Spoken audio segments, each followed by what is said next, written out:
नमस्कार, आप सभी का स्वागत है दैनिक हिंट में और मैं आपके साथ तमन्ना शर्मा। ईरान और इजराइल के बीच बढ़ते तनाव के मद्देनजर इजराइल के प्रधानमंत्री ने शुक्रवार को भारतीय प्रधानमंत्री मोदी से फोन पर बातचीत की।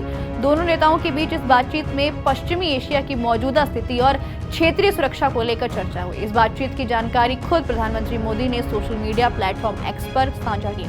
प्रधानमंत्री ने अपने पोस्ट में लिखा, मुझे इजराइल के प्रधानमंत्री का फोन आया। उन्होंने मुझे मौजूदा हालात के बारे में जानकारी दी। मैंने भारत की चिंताओं को उनके साथ साझा किया और क्षेत्र में शांति एवं स्थिरता की शीघ्र बहाली की आवश्यकता पर बल दिया। भारत ने हमेशा पश्चिमी एशिया में स्थिरता और संवाद को प्राथमिकता दी है। ऐसे में ये बातचीत सामयिक और रणनीतिक रूप से महत्वपूर्ण मानी जा रही है। क्षेत्रीय तनाव के इस दौर में भारत की भूमिका को एक संतुलित और जिम्मेदार वैश्विक ताकत के रूप में देखा जा रहा है और जो शांति की स्थापना दिशा में कूटनीतिक संवाद को बढ़ावा देता है। ईरान और इजराइल के बीच बढ़ते तनाव के बीच शुक्रवार को एक बड़ा घटनाक्रम सामने आया, जब इजरायली प्रधानमंत्री ने भारतीय प्रधानमंत्री मोदी को फोन कर हालात की जानकारी दी। ये कॉल उस समय आया जब इजराइल ने ईरान के खिलाफ बड़े पैमाने पर सैन्य कार्रवाई को अंजाम दिया। आपको बताते चले, इजराइल ने इस सैन्य अभियान को ऑपरेशन राइजिंग लाइन के नाम दिया है। इस ऑपरेशन के तहत ईरान की परमाणु सुविधाएं, मिसाइलें, निर्माण स्थल और प्रमुख सैन्य ठिकानों को हवाई हमलों से निशाना बनाया गया।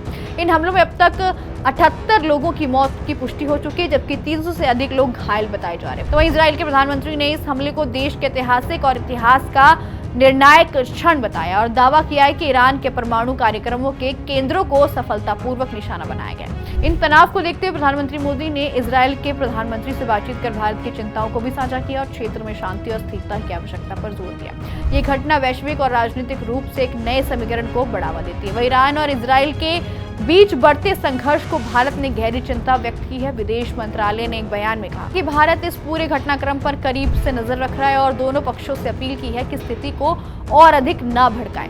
भारत ने क्षेत्रीय शांति और स्थिरता की आवश्यकता पर जोर देते हुए समय बरतने की सलाह दी है। इस तनावपूर्ण माहौल में इजराइल प्रधानमंत्री ने दुनिया के कई शीर्ष नेताओं से संपर्क किया है। इसमें जर्मनी के चांसलर फ्रेडरिक मर्ज, फ्रांस के राष्ट्रपति और भारत के प्रधानमंत्री शामिल हैं। वहीं आपको बताते चले, इजराइल के प्रधानमंत्री ने इन बातचीतों के जरिए अंतर्राष्ट्रीय समर्थन जुटाने की कोशिश की है। वहीं अमेरिकी राष्ट्रपति डोनाल्ड ट्रंप ने ईरान को कड़ी चेतावनी देते हुए कहा कि अमेरिका के पास दुनिया के सबसे घातक हथियार हैं, उनमें से कई इजराइल के पास उपलब्ध है। हालांकि ट्रंप ने यह भी जोड़ा कि ईरान के पास अब भी कूटनीतिक समाधान का दूसरा मौका, यदि वह समझौता कर ले तो वह रुक सकते हैं। यह घटनाक्रम वैश्विक और कूटनीतिक तौर पर परीक्षा बनता जा रहा है, जहां शांति की पहल और शक्ति का प्रदर्शन साथ साथ चल रहा है। आपकी इस पूरी रिपोर्ट को लेकर क्या कुछ हमें कमेंट बॉक्स में जरूर बताइएगा। तब तक के लिए बने रहिए हमारे साथ और देखते रहिए दैनिक।